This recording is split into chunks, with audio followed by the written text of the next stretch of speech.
Hello, my name is Sean Castriani. I will be presenting an introduction to Xamarin.Forms. I will do that by showing a sample application called Ebay Browser. It's a Xamarin.Forms application that supports Android and iOS.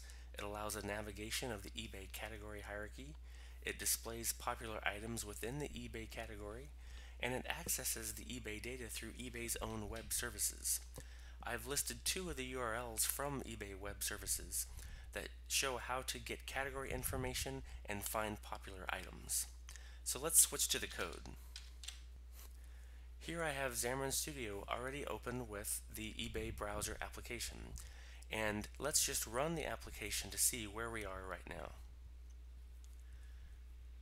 It starts off by showing the category page of the root level, so the very top level categories, and I can drill down through the eBay categories, and eventually I will get to the bottom where I need to show a list of eBay items. And you can see right now I don't have a nice custom cell to display my eBay items in a nice way. It's just showing the generic toString for my C# item class. So let's add a custom cell to display here. What I am trying to accomplish is a cell that looks like this, where it has an image on the left that will show the gallery image for that eBay item, and then the title and the price on the right. So to do that, I need to create a custom cell. So here is my item page, and it has a list view. I need to specify an item template, and within that item template I need to provide the data type of the class that I want to use for my custom cell. So I'm going to create a custom cell called item cell. So let's go ahead and create that in the controls directory of my PCL project. Okay, so this custom cell needs to extend ViewCell. This is very similar to a content page, and that I can put any view hierarchy I want inside of a cell. So in order to display these three items, I need three controls to contain those pieces of information. So I'm going to create a label to display the title. I need to create another label to display the price. And then I need an image to display the gallery image. Okay. Now that I have those three controls, I need to arrange them in a grid. So Xamarin.Forms has a grid control that allows me to specify exactly how I want my row and columns to be aligned. So I'll create a grid.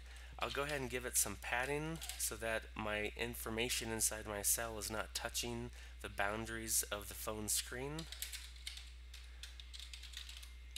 And now I can set up my row and column definitions.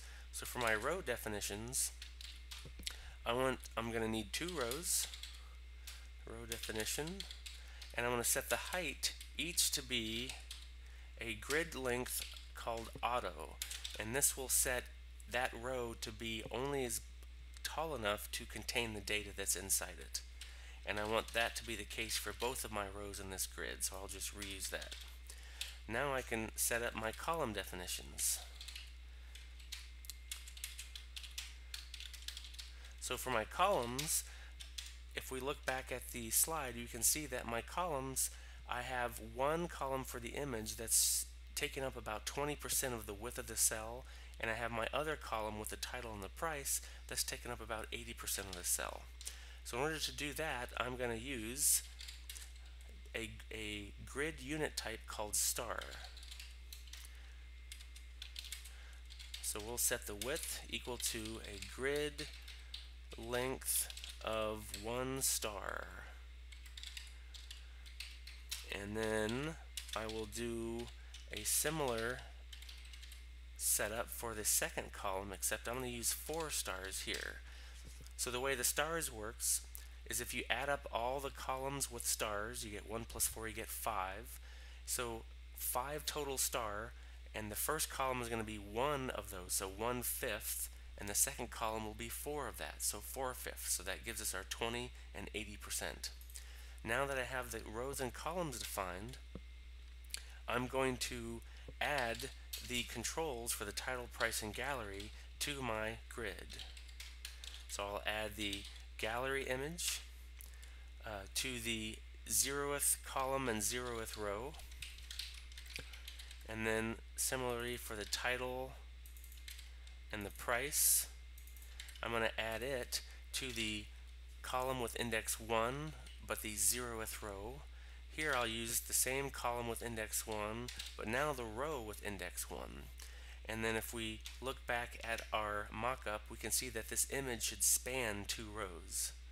So to do that, I can just use the static method on grid, set row span, and we'll tell the gallery I want to span 2 rows there. Now I need to set the view for this custom cell to be the grid, and now I need to specify my bindings. So I've got 3 controls in my grid, but how does the title know what to display from the eBay item? How does the price know what to display from the eBay item? So you do that with bindings. So let's take the gallery and set a binding against the eBay item class that we've already constructed from eBay Browser Models. And we want to bind from our image the source property. And using the type-safe version of set binding, it allows me to use a lambda expression. So I can say, given an item I, bind this to the gallery URL. So here I'm binding a URL string to the source property of my image, and that will cause the image to load that picture from the URL. And then similarly for the title, I'm going to bind the title also to an eBay item, but since this is a label, I need to bind to the label's text property. And from the item, I want to get the title from the eBay item and bind it. And then last, for the price, we want to bind the price.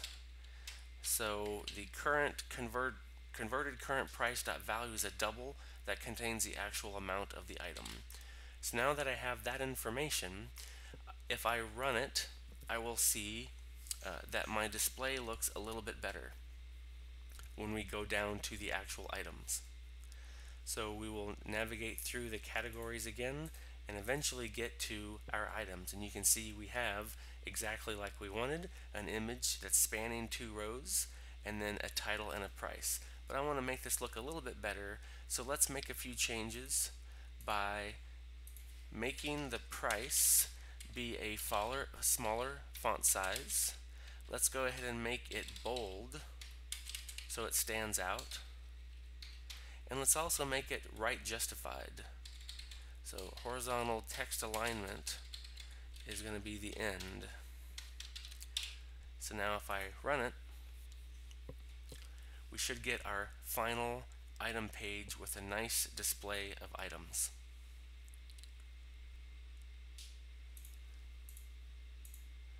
And there we go. Thank you for watching.